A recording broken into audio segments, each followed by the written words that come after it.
abençoe, que o Senhor fale aos nossos corações e que a palavra do Senhor seja propagada e seja entendida, que nós possamos ter a liberdade, todos os irmãos têm a liberdade de participar, tá? Eu falo sempre, se as pessoas falam assim, se tem uma coisa que ajuda a gente não dormir na reunião, é a gente participar, entendeu, Arinda? Se tiver com sono, leia o versículo, né? Eu faço isso. Quando começo a falar muito, quando começo a interromper muito o pregador, é porque eu estou com sono. Aí, né, você participa, você, né, e dá né, você lê o versículo, né, então fica à vontade, sinta-se em casa, né, mas se não der jeito, pode dormir para ficar à vontade, né? Eu costumo dizer que eu me sinto, eu já disse várias vezes aqui essa bobice, né, vou dizer de novo. Eu fico satisfeito quando eu estou pregando, a pessoa está dormindo, né? Porque dá aquela sensação assim de, né, que a pessoa gasta um dinheirão para dormir, rapaz. Faz tratamento, toma remédio, né? Para dormir. E às vezes, com poucas palavras, a pessoa está bem, né? Toma, né? Eu tenho um amigo meu que ele faz um tratamento e paga R$ 600 de consulta no médico para poder dormir. Ele tem dificuldade para dormir. Então, paga essa consulta. Especialista nessa área de fazer tratamento para dormir, né? Fica à vontade. Sinta-se em casa. A gente só dorme onde a gente tem tranquilidade.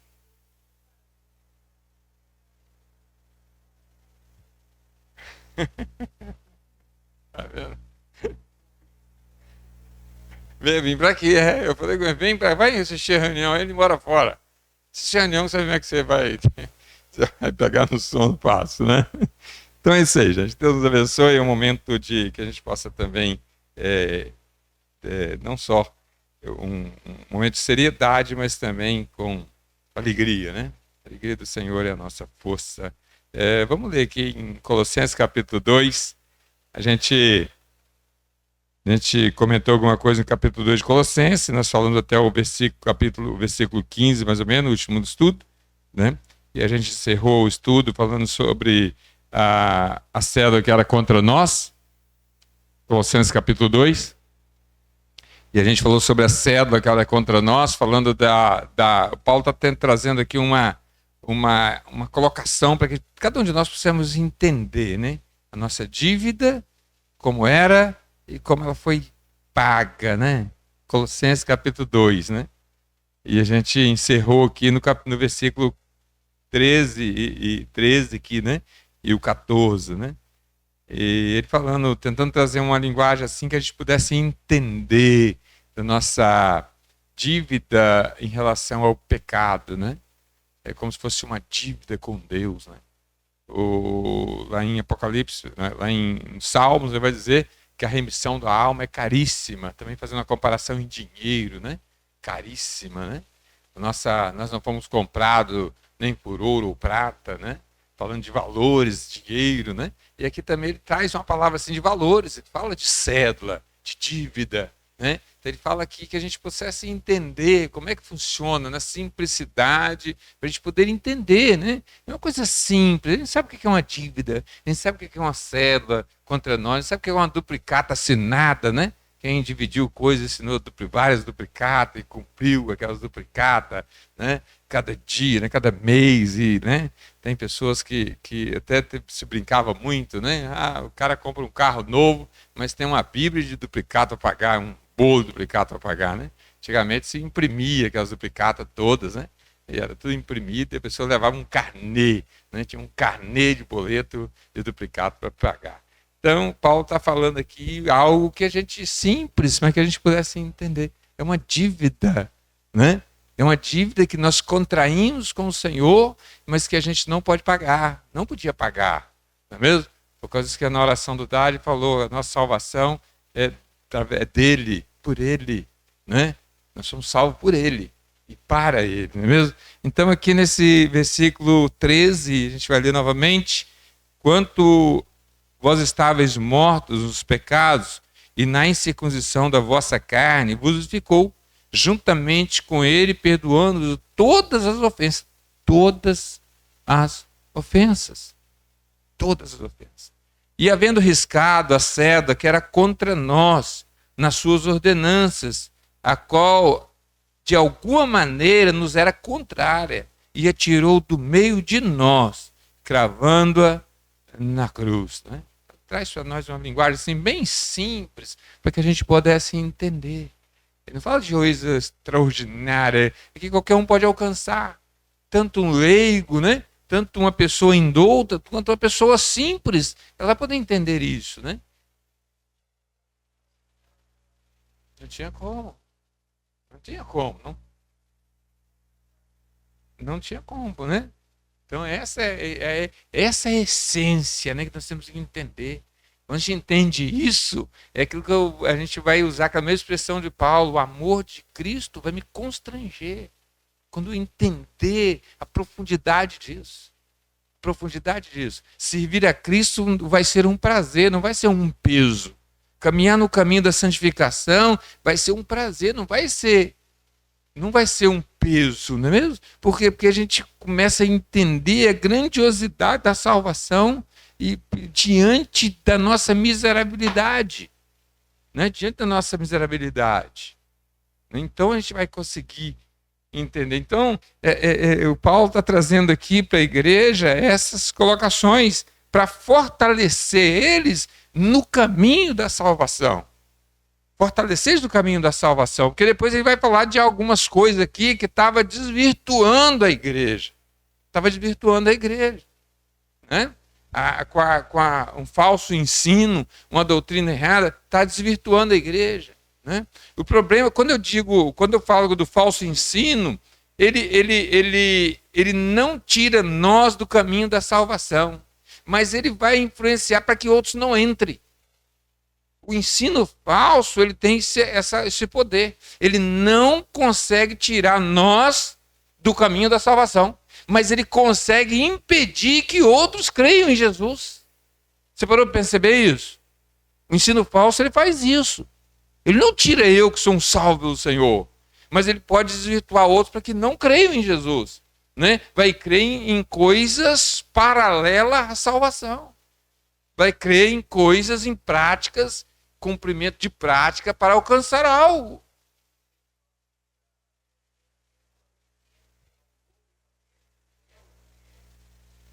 Seja anátema. Não é mesmo? Então você vê, ele fala anjo, ele fala de algo sobrenatural. Né? Então o perigo do falso evangelho não é eu. Não é você que já é crente em Jesus. Não é? Que o Adriano falou. Está em Gálatas. Gálatas, Paulo vai falar sobre isso. Né? Então esse é o grande perigo do falso evangelho. Você está entendendo? Não é eu. Não é você que já é um salvo. Mas é o resultado disso em outras relação às pessoas que não creram em Jesus ainda. Então essa era uma das. Então Paulo ele fala aqui da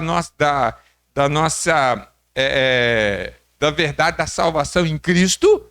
Agora ele vai abordar sobre aquilo que estava prejudicando esse bom andamento da salvação do Senhor. Ele começa nos versículos seguintes, ele vai começar. Então ele chega aqui no versículo 15, assim, e despojando os principados e potestades, os expôs publicamente. Deles triunfou em si mesmo. O Senhor, ele triunfou sobre todos. A gente falou aqui no estudo passado, um versículo muito interessante aqui, versículo 9, né, do mesmo capítulo. Porque nele habita corporalmente toda a plenitude da divindade. Nele habita, ele é soberano. Satanás não faz frente com Jesus. Não existe uma batalha. As pessoas acham que existe uma batalha, né? Assim como se fosse uma batalha, Jesus, né? A gente tem noção de batalha, né? A gente acha que existe uma batalha que Jesus está quase perdendo. Gente, o Senhor, ele tá aqui, é muito claro ele falando isso aqui. Né?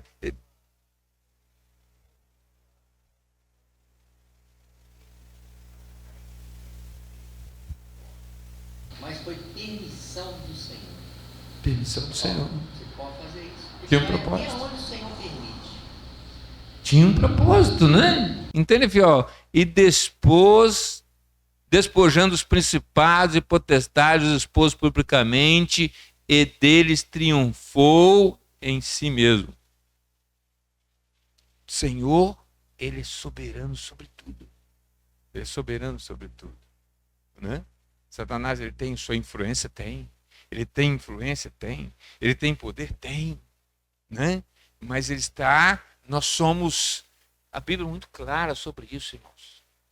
Muito clara sobre isso, né? Quando ele fala, aquilo que está em nós é maior do que está no mundo, né? Agora, o nosso posicionamento, a nossa condição, às vezes, vai dar brecha.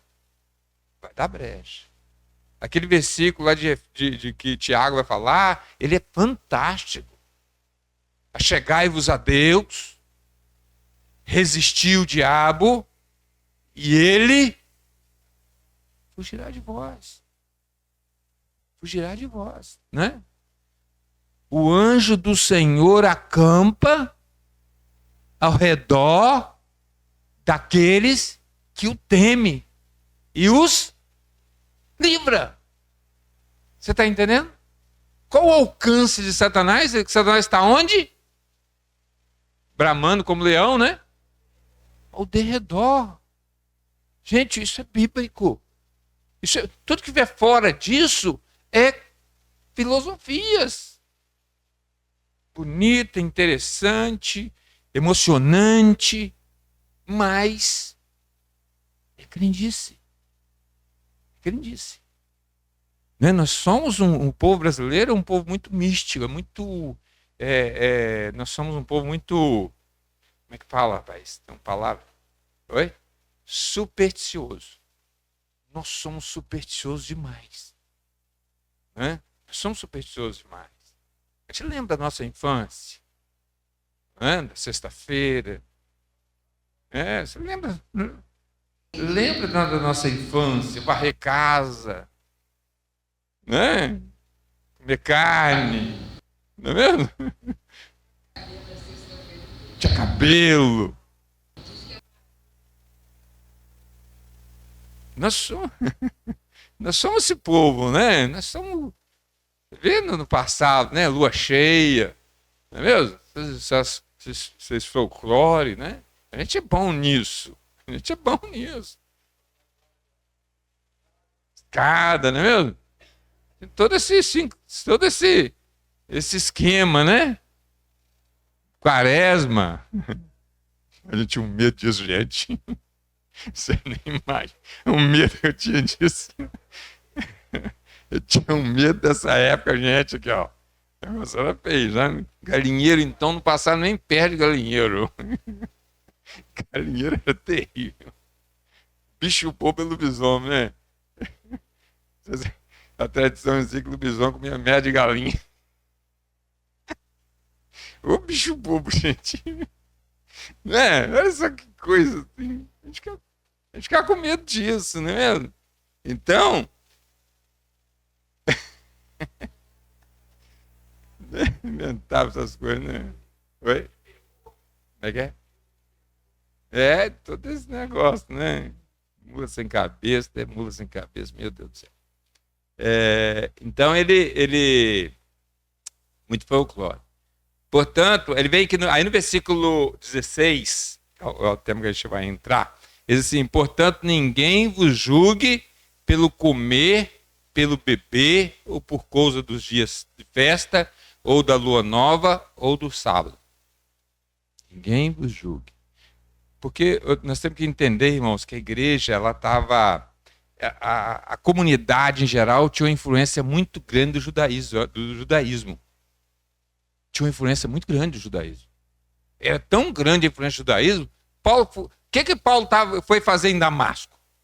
Vocês lembram o que foi fazer em Damasco? Quem permitiu ele ir? Os sumos sacerdotes lá, né? Os religiosos. A força do judaísmo.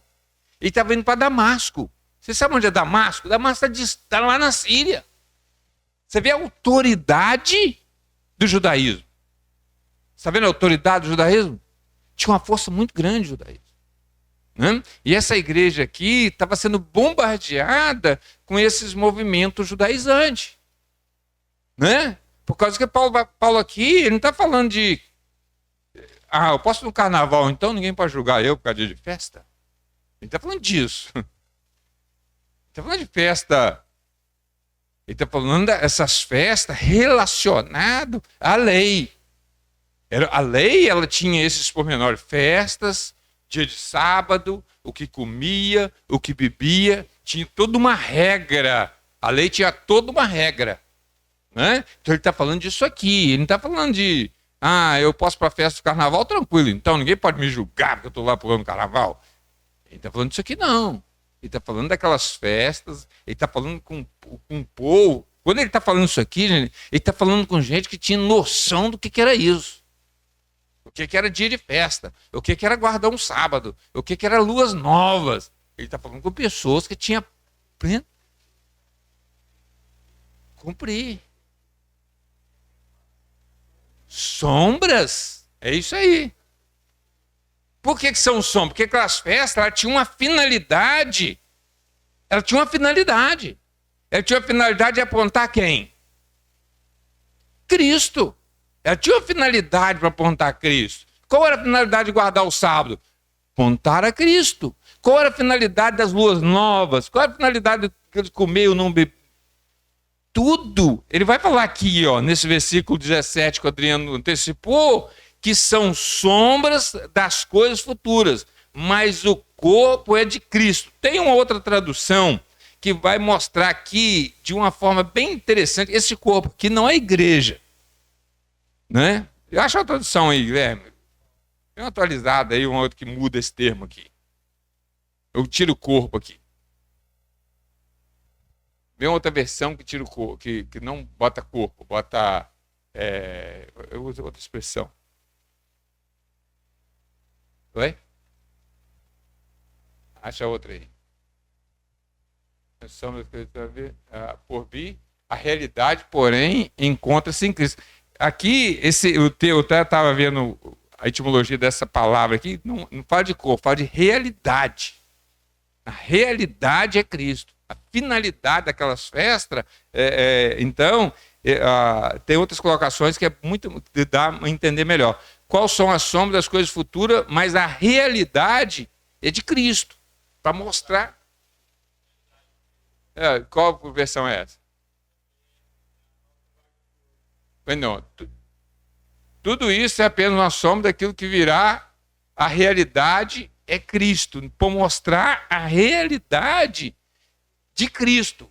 Né? Então a finalidade daquelas festas, daquele movimento, era mostrar isso.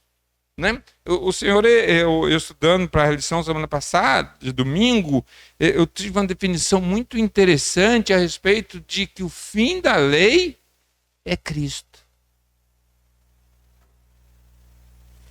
Os que não estavam aqui, né, eu vou falar de novo. Jesus fala assim: eu não vim para abolir a lei, eu vim para cumprir. Aí eu me perguntando, como entender isso? Como entender que Jesus foi o fim da lei, que ele veio para cumprir a lei, né? Não só cumprir, no fazer o que a lei determina, mas cumprir no sentido de findar, de finalizar. Ele é o fim da lei, ele é o último cordeiro sacrificado. Ele é o último cordeiro sacrificado. Ele é a representação da luz que iluminava na menorá. Ele é o pão que estava ali na mesa. Ele é o cheiro do incenso queimado ali dentro. Ele é a água que estava naquela bacia que nos lava. Então ele é o fim, ele é o final. Ele é o fim de tudo isso. Porque aqui, esse versículo que eu estava procurando semana passada, eu não citei ele. Esse versículo, de quais são sombras das coisas futuras. Então, tudo isso era sombras das coisas futuras. É você passar no telão aqui, uma pessoa importante, vamos dizer que está postando aqui um discurso do Bolsonaro, vamos mostrar assim, e ele está lá em cima no segundo andar, falando. Então, qual que é o mais interessante? Você está com ele. Isso aqui não vai ter valor, porque é uma sombra, é uma imagem. né? Quando você bota a mão sobre a luz, né? Antigamente que a gente tinha lamparina em casa, não sei se vocês tiveram essa experiência, né? A gente era criativo, né? A gente tinha lamparina e botava imagem na parede, né? De coelho, eu gostava de fazer um coelho na parede, vocês já fizeram isso, né? Só quem teve, você não sabe o que é isso, Aís. Sabe isso? Você tá bobo, não? A Sara não sabe o que é isso. Emocionante, você faz aquela imagem assim de um coelho na parede, refletindo na lamparina. Aquilo era fantástico, sabe? Aquilo é emocionante. Né? Então, é a imagem. Então, tudo isso era imagem, era figura.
Aí. Eu não sei se vocês já viram uma imagem, tem uma imagem que eles fazem do tabernáculo e a posição das peças, eu não sei se é realmente aquilo mas a posição das peças do tabernáculo formava uma cruz. Eu não sei se eu nunca pesquisei sobre isso. A posição do tabernáculo, a posição das coisas, né? O altar, a bacia, todo aquele movimento dá um sinal de uma cruz. Eu vi uma figura sobre essa, mas eu não me aprofundei na temática, né? Não me aprofundei. Então, se você for estudar o tabernáculo, os seus pormenores, ele se explica em Cristo. Cristo completa tudo aquilo, né? Aquelas tábuas revestidas né? O Dade sempre falava, aquelas tábuas de madeira revestidas de prata, né? De ouro, a representação do homem, né? Revestido por Cristo, né? Então, todo aquele simbolismo, ele trazia uma imagem de Cristo. Por isso que Paulo vai falar essa expressão aqui. Ele vai usar a expressão no versículo 17, que são, portanto, ninguém vos julgue pelo comer, pelo beber, ou por coisas dos dias de festa, ou da lua nova, ou dos sábados. Ninguém vos julgue, porque são sombra das coisas futuras. Mas na realidade, o corpo é Cristo. É de Cristo que ele está apontando tudo aquilo, né? Então, Paulo está trazendo aqui para a igreja, está libertando a igreja de um possível jugo que os judeus não podiam suportar, não conseguiram suportar, e querendo transmitir a outros. É que Pedro vai falar lá no livro de Atos em relação à igreja sobre a questão do que Paulo vem para poder debater a questão do judaísmo, querer introduzir na igreja que as pessoas que criam em Cristo tinham que praticar aquelas coisas. Aí Pedro vai usar esse argumento. Vocês nem vossos pais guardaram isso? Que agora vocês querem impor isso em cima dos gentios? Né? Pedro vai usar esse argumento. Então Paulo está trazendo aqui uma colocação para libertá-los dessa questão dessa prática do legalismo, né? O legalismo. Era uma grande força, era o legalismo que estava entrando na igreja. Práticas, você só pode ser salvo se você fizer isso, isso e aquilo. A salvação é condicionada a práticas. A salvação é condicionada a guardar dias, a guardar sábado, a pagar dízimo, todas essas coisas. E por que as pessoas gostam tanto desse sistema legalista? Você sabe por que as pessoas gostam desse sistema legalista? Porque esse sistema legalista, ele traz uma medição, num certo sentido, da fé da pessoa. Uma medição de espiritualidade. Não sei se está conseguindo acompanhar o raciocínio. Aquele fariseu, você lembra o que o fariseu fala lá na oração dele? Você está entendendo? Então, vamos ver lá em Lucas capítulo 18. Olha as palavras que ele usa. Então, por que o legalismo tem muita força no meio da religião? Porque o legalismo ele consegue medir a fé da pessoa, medir a espiritualidade da pessoa num certo sentido. Né? Então ele consegue medir a sua espiritualidade através das práticas legalistas. Práticas essas que vai falar de festa, de sábado, de luas novas e toda essa prática externa, né? Que às vezes não houve uma conversão interna. Né? 18. 2 homens subiram ao templo e a orar. Um fariseu e outro publicano. O fariseu, estando em pé, orava consigo desta maneira: ó Deus, graças te dou, porque não sou como os demais homens. Está vendo? Então ele começa a medir sua espiritualidade através de quê? De práticas legalistas, práticas que têm uma aparência de espiritual. Tem uma aparência de espiritual. Paulo vai falar em todos esses versículos, ele vai falar sobre essa questão. Né? Você vai ver que ele vai encerrar lá no versículo 23, ele vai encerrar assim, ó. Alguns senão para... mas não são de valor algum, senão para a satisfação da carne. Ele vai encerrar esse versículo. Ó, não sou como os demais homens, roubadores, injustos, adúlteros, nem ainda como este publicano. Jejuo 2 vezes na semana, dou o dízimo de tudo quando possuo. O publicano, porém, estando em pé, tá vendo? Então, o que ele começa a dar uma lista de práticas. Então, por que o legalismo tem muita força no meio da religião? Porque o legalismo consegue medir a espiritualidade da pessoa. Uma espiritualidade, muitas vezes, sem o entendimento da salvação. Né? Uma espiritualidade sem o entendimento da salvação é carnalidade. É carnalidade. Né? Como é que é? Ele era muito perfeito. Se julgava perfeito. Não é? Ele não era nada, não sou como esse. Então esse é o legalismo, né? O legalismo ele tem esse poder de fazer com que as pessoas pratiquem certas coisas e condenem o outro porque o outro não está praticando.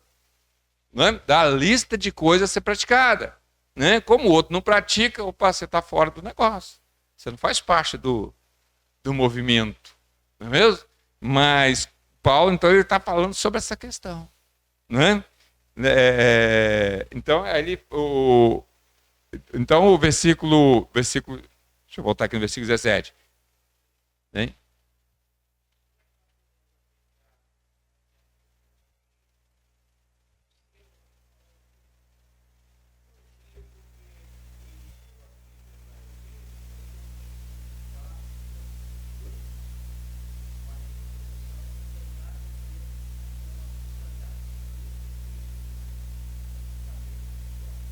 Pode ser, né?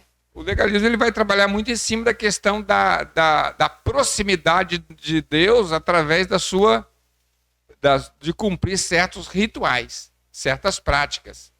Né? Uma pessoa leu a Bíblia 10 vezes, mas o que isso fez dentro dele? Né? O que mudou nele essas atitudes? Né? Fez dele uma pessoa melhor?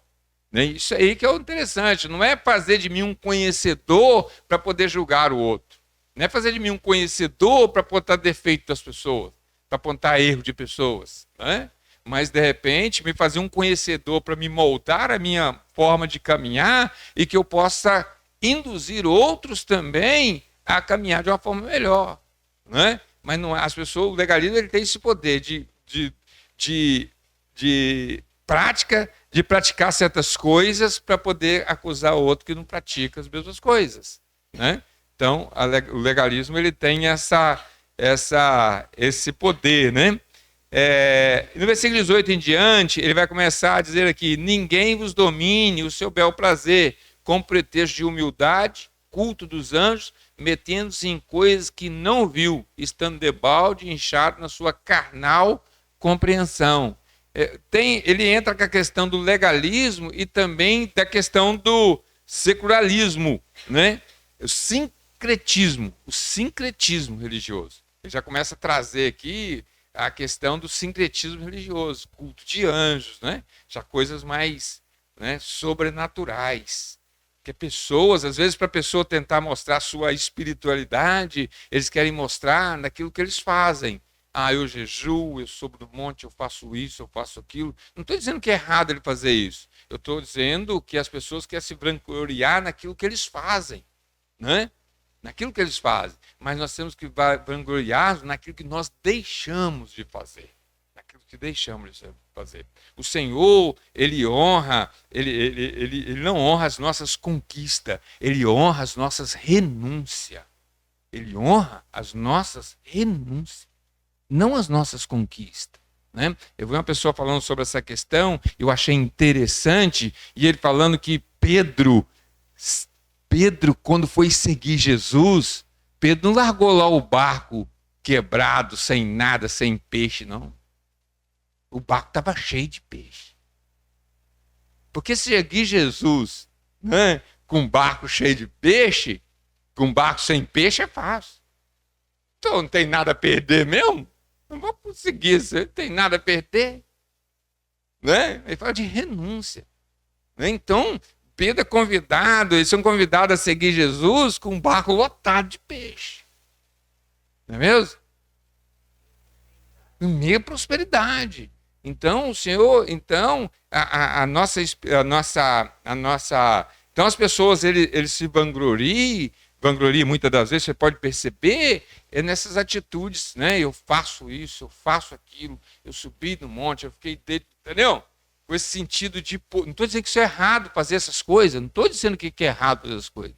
Nós estamos falando aqui no sentido de transmitir uma espiritualidade naquilo que nós praticamos, né? Naquilo que nós praticamos.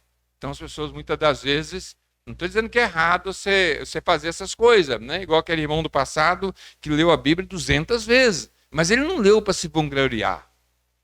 Né? Agora você começar a jogar na cara das pessoas, não, eu li a Bíblia 200 vezes, né? Eu faço isso, eu faço aquilo, não é mesmo? Então, é um certo se auto-vangloriar no sentido disso. Então, Paulo está trazendo essa palavra aqui, ninguém vos domine. Ninguém vos domine.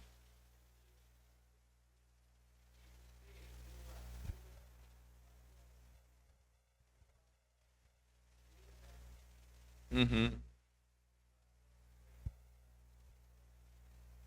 Ele pode ter um propósito, né?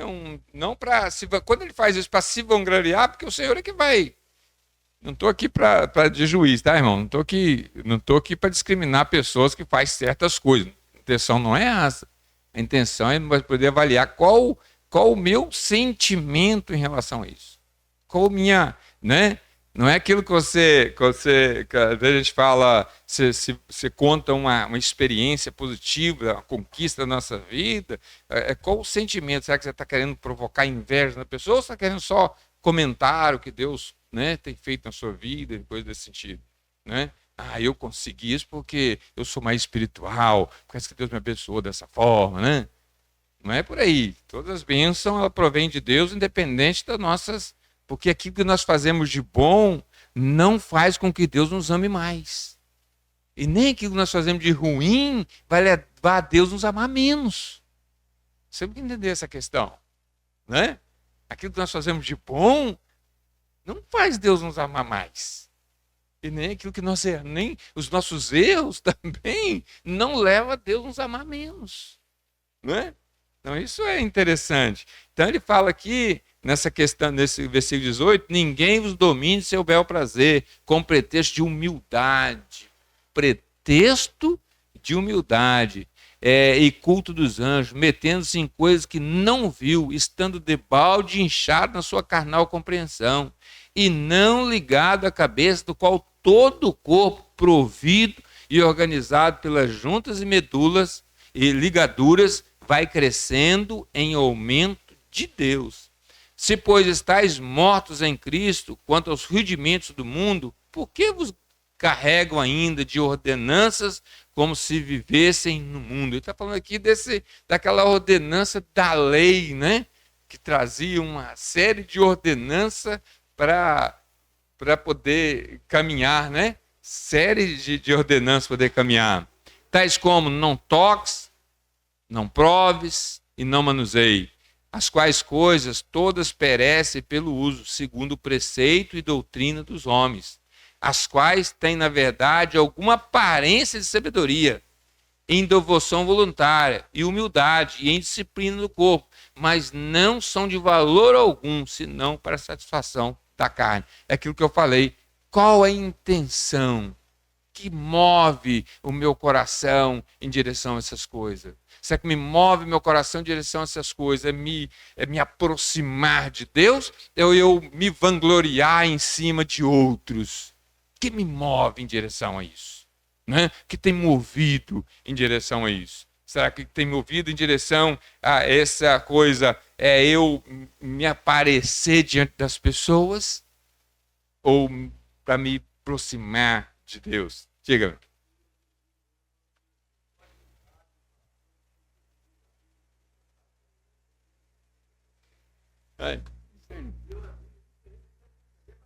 Debater.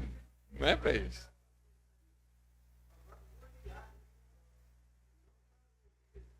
É isso aí. Não é nesse sentido, né?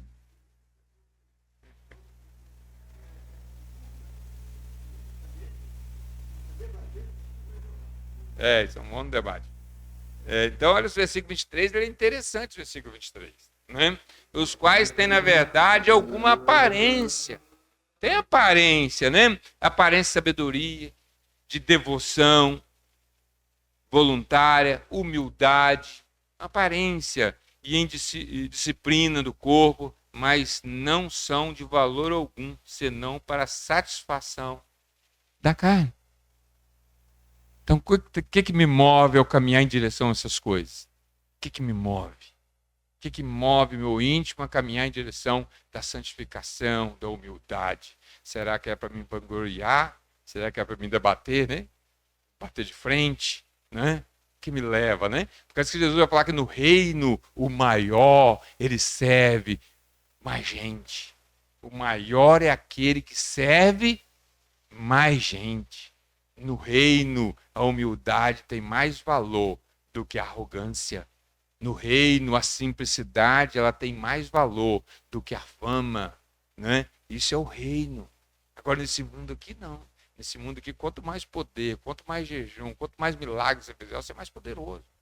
Você é mais seguido, você é mais vangloriado pelas pessoas. Pessoas fazem fila de percepcionar, e as pessoas saem doidas para ver, para encontrar, para receber uma unção, para receber uma toalha, receber um abraço, um aperto de mão, um gesto de mão, alguma coisa. A pessoa fica doida em cima disso. Né? Por quê? Porque não entende que cada um de nós estamos no pé de igualdade diante de Deus. Ao pé da cruz, o terreno ele é plano. O mesmo Espírito que habitou em Paulo, habitou em cada um de nós. Porque a Senhora fala assim, o menor no reino é maior do que João Batista. Não existe, não nasceu de mulher homem nenhum maior que João Batista. Nenhum maior que João Batista. Pode pensar num aí. Salomão, Davi. É o conceito de Jesus. Jesus deu esse conceito. Maior que João Batista, nenhum. Você vê o grau de importância desse cara. Mas ele fala assim, o menor no reino é maior do que João Batista. Você sabe por que o menor do reino é maior que João Batista? Porque o menor do reino tem a presença do Espírito Santo. Tem o Espírito Santo habitando nele. Isso é grandioso. Daquela palavra que eu digo aqui, quando eu chegar lá no céu, né, isso é uma suposição, tá, irmãos? Vai acontecer isso, suposição, né? Quando chegar lá, não vai ser eu que vou correr atrás de Abraão para perguntar como foi sacrificar Isaac e ser amigo de Deus. Como foi Moisés olhar Deus face a face, né? Como foi Davi ser o homem segundo o coração de Deus. Mas vai ser eles que vai procurar o menor no reino e vai perguntar o que é ser templo de Deus. O que é ter o Espírito de Deus habitando dentro de você. Já passou para analisar? É interessante. Isso não vai acontecer lá, tá, irmãos?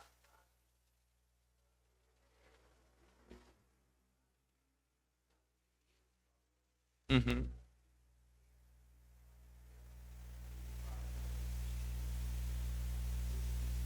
Mas,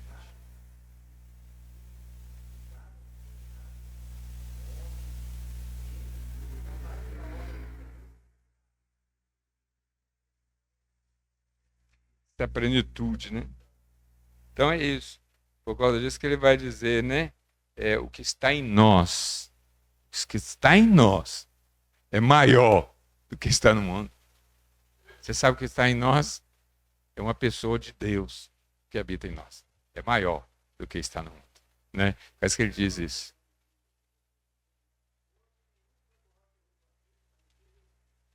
Com certeza, isso aí. Justamente. É isso aí, irmão. Então que Deus nos abençoe e que a gente possa cada dia aprender do Senhor e que esse aprendizagem não nos leve a vangloriar, mas nos leve a nos humilhar diante daquele que fez tudo por nós. Em nome de Jesus, amém.